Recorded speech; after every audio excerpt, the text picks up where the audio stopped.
Hello student, তোমরা যারা EMRS এর জন্য প্রস্তুতি নিচ্ছ তোমরা জানো হিন্দিতে 10 এর মধ্যে 4 তুলতে হবে।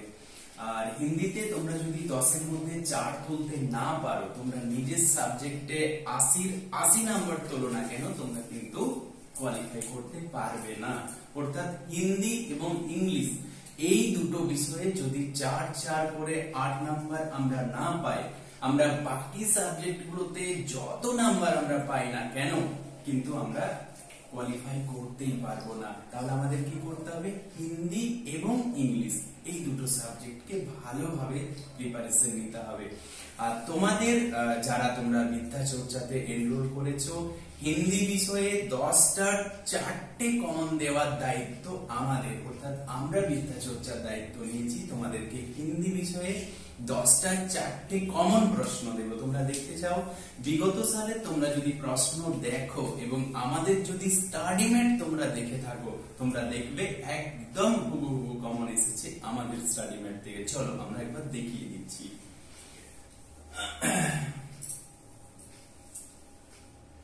দেখো, এটা হচ্ছে আমাদের গতবার মানে লাস্ট যে ইএমআরএস এর এক্সাম হয়েছিল সেই এক্সাম পেপার, এটি হচ্ছে সেই এক্সামের হিন্দি বিষয়। এখানে দেখো একটা প্রশ্ন আছে 144 নম্বরে, কি আছে? अकल का दुश्मन मुहावरे का सঠিক अर्थ है। अकल का दुश्मन এই যে মুহাবরে আছে এর সঠিক অর্থটা কি, এটা কিন্তু পরীক্ষাতে গতবার এসেছিল।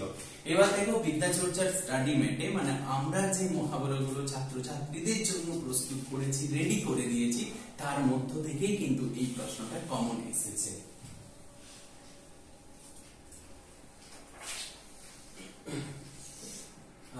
এটা দেখো বিদ্যা চর্চার স্টাডি ম্যাট।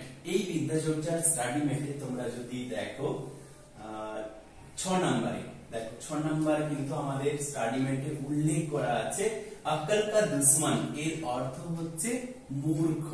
ঠিক এইভাবে তোমরা হিন্দি বিষয়ে 10টার 4টে কমন একদম বিদ্যা চর্চার স্টাডি ম্যাট থেকে পাবে, কোথাও তোমাদেরকে ছুটতে হবে না।